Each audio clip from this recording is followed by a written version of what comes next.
Greetings and welcome to Sci-Fi, the real deal science fiction podcast, where we discuss all things science fiction, science fact, technology, and where it all comes together.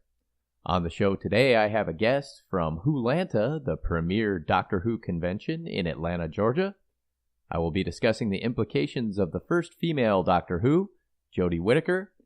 Then we'll finish up the show with the science of time travel. Remember to post your review on Sci-Fi on iTunes or whatever platform you may be using. Also, join in on the conversation, follow the show on Twitter or Facebook, or go to polyscifi.com. That's PAULY-SCIFI.com, and post your thoughts on the feed in the podcast section.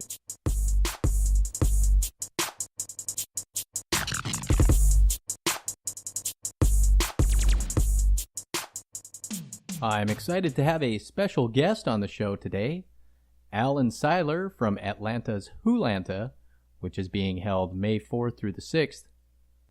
Let me start off by asking, what is your role for the Wholanta convention? I'm one of the founders. We started Wholanta 13 years ago, and I oversee all of the programming end of the thing. So anything that happens in the panel room or some event or a contest or a game or whatever, I coordinate all of that stuff. And how long has Wholanta been taking place? This is our 13th year. We started out, our original event, we were called Timegate. And it was a kind of a weird story. A friend of mine named Susan, she and I worked for a different convention. And this other convention was going to do a one-day standalone event, just, to have something to do. And we booked the local Elks Lodge to hold that event. And 2 weeks before that event happened, it got canceled. However, we had a non-refundable deposit down on that building, so we thought, well, we should do something with it. And she was the head of the local Stargate fan group, and I was the founder of the local Doctor Who fan group. So we said, why don't we do our own event? We'll just do a little one-day convention. We'll, theme it around both of our groups, Stargate and Doctor Who. And I said, well, we should just call it Timegate. And it went from there. It was a one-day thing 13 years ago. We had 2 weeks to name it, plan it, promote it. And we thought if we get 25 people to show up to this, then we'll be doing well. And we had 85 people at our first one. So we thought, okay, well, we're on to something. So we just went from there. It's grown.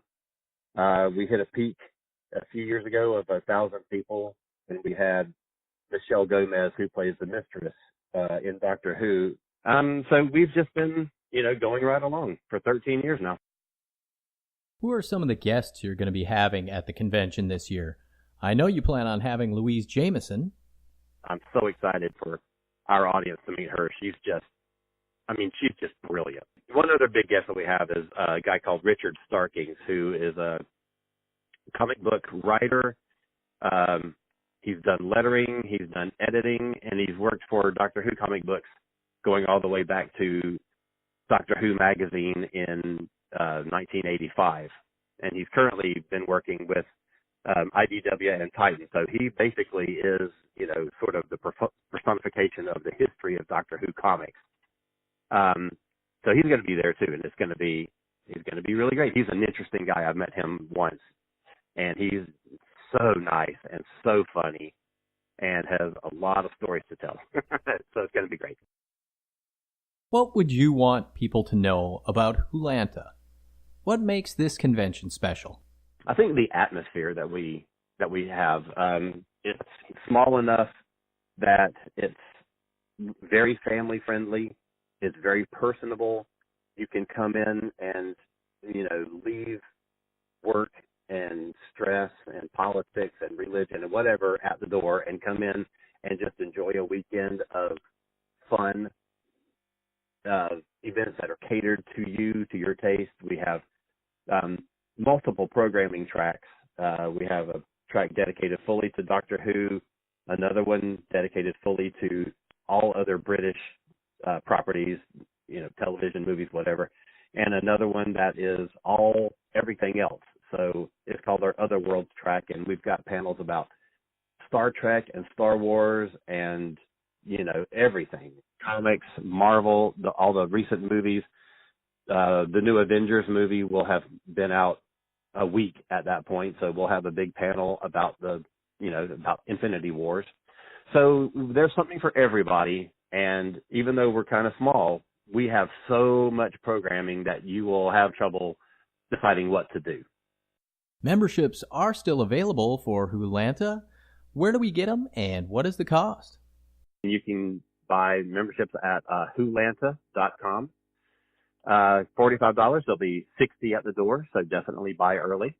And you can book your hotel room on our website as well, and the cutoff for that's coming up pretty quickly too. So, I've been speaking with Alan Seiler of Wholanta, the premier Doctor Who convention being held at the Airport Hilton in Atlanta, Georgia on May 4th through the 6th.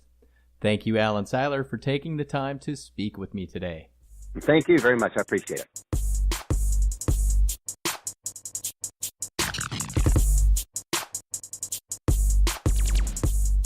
There's been mixed reaction to the first female Doctor. There are some people who see this as the ultimate betrayal of the franchise, and they have taken it very hard. There are others who see this as an obvious evolution for the beloved character. I fall into the second category. I think it's beyond time for us to get rid of our rigid ideas of what is and look to what should be. I remember when the Battlestar Galactica reboot came out and fans were up in arms over the idea of a woman playing Starbuck, which Katie Sackhoff did impeccably.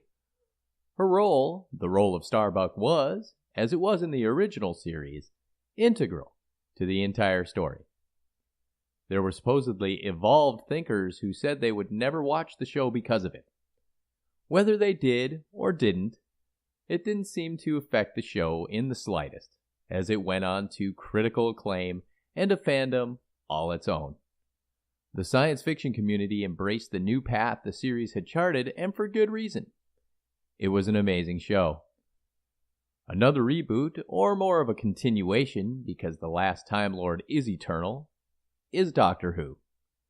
Its revival has been nothing short of that second lightning strike, which is not supposed to happen. The men who have played the Doctor have done so very well, and each has made the role their own in their own way. With the next season, BBC is breaking the mold, and it's about time. Science fiction is not about bigotry, xenophobia, or misogyny. It's about inclusion and new frontiers. I, for one, am excited to see Jodie Whittaker take on the role of the Doctor. I find myself wondering, though, if the first female Doctor will have a male companion. Of course, it's not necessary, but if you're going to go for the role reversal that I think they're going for, why not go all the way? I like to believe the human race is ever becoming better, and evolution is not necessarily an instantaneous alteration, but a slow change. Letting go of our hang-ups, stereotypes, and preconceived notions is going to be a hurdle which we will have to jump eventually, and I would rather it be sooner than later. I hope those who are so adamantly against Jodie Whittaker in the role of the Doctor will do some soul-searching and see that the universe is far more than we could ever dream it, and that the sex of the Doctor does not matter nearly as much as the soul of the last Time Lord. Whoever the Doctor is, man, woman, chipmunk, or carp, the Doctor is the Doctor, and is eternal.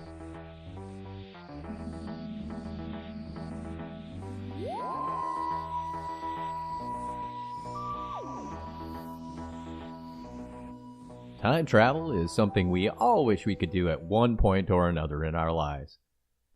The idea has been in our publications since Edward Page Mitchell wrote The Clock That Went Backward in 1881, but time has been a conundrum for philosophers for our entire history. We have come to a point in our advancement where we want the question answered: is time travel possible? The fact is, we're already traveling through time, always headed toward the future. Our clocks are an arbitrary means of measuring our movement through it. the idea of traveling faster through time has already been proven to be possible. An airplane at a high altitude will actually pass through time at a different rate than people on the ground. A spacecraft traveling at or near the speed of light will slow down its journey through time. When I was a child and it was a beautiful day out, it would feel as though the day would drag and the hours till recess or the final bell would seem like forever. Was I traveling through time at a different rate? What the mind perceives is reality to the individual, so in a way, I guess my own thoughts cause time to slow. The opposite is also true. When we're having a blast, time seems to fly, and before we know it, the moment is gone. Have we sped up time with our minds? Who's to say the mind does not control the universe? If we are, as some have suggested, living in a holographic universe, then it's not outside the realm of possibility. But what about moving through time like we move through space? At this point in human evolution, we're not able to do so, and if we ever were able to do so, would we be able to recognize it? If I were to go into the past and change something, wouldn't it rewrite history? Wouldn't it rewrite everything from that point on immediately? Future history would be a different tale, and the evidence of the tampering would be woven into the fabric of time. Maybe the human race has already altered the past. We're just too tied to the passage of time to be able to see the effects. By remembering, are we not living in the past?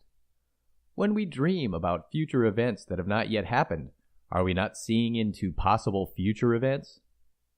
If the universe is truly infinite, then all futures are not only possible, but are, have, or will happen. We may not be able to hop into the TARDIS and be swept away on an adventure through all points in time, but with our limited human bodies and minds, we travel through time constantly. So when someone asks you if time travel is possible, you can honestly say, you do so all the time and without effort. Thank you for listening, and if you want to get in on the conversation, go to polyscifi.com. That's PAULY SCIFI.com, and post your thoughts on the feed in the podcast section. This is Poly Sci-Fi bidding you an amazing today and an even brighter tomorrow.